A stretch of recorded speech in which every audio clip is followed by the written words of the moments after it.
बंधू भगिनींनो, आपल्याला कल्पना आहे की राज्यातल्या नागरिक क्षेत्राच्या निवडणुका चालल्या आहेत। आपल्या देशामध्ये जवळजवळ 7 दशक आपण एक संकल्पना मांडत होतो। ही संकल्पना चुकीची नव्हती, ती योग्य होती। ती संकल्पना अशी होती की भारत हा गावांमध्ये राहतो, गावाचा विकास म्हणजे देशाचा विकास।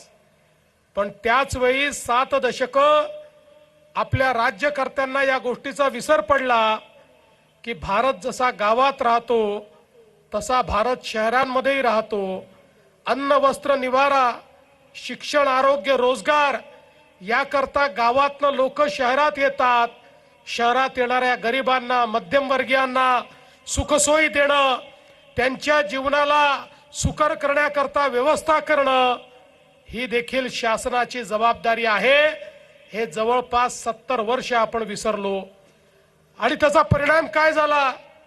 70 वर्ष लोक गावातनं शहरामध्ये आले पण त्यांची व्यवस्था झाली नाही। परिणाम असा झाला, ज्याला जिथे जागा मिळेल तिथे तो बसला। झोपडपट्ट्या तयार झाल्या, अतिक्रमण झाली, पिण्याच्या पाण्याचा प्रश्न निर्माण झाला, लोकसंख्या वाढल्यामुळे घनकचऱ्याचा प्रश्न निर्माण झाला, नाल्यांमधनं गटारी व्हायला लागली। त्या ठिकाणी आपल्या विहिरींमध्ये, आपल्या तलावांमध्ये, आपल्या नदीमध्ये हे सगळं घाण पाणी जायला लागलं। आपलं जीवन प्रदूषित व्हायला लागलं। शहरं ही मोठ्या प्रमाणात बकाल व्हायला लागली। शहरी जीवन हे कुठेतरी खराब व्हायला लागलं। एकीकडे रोजगार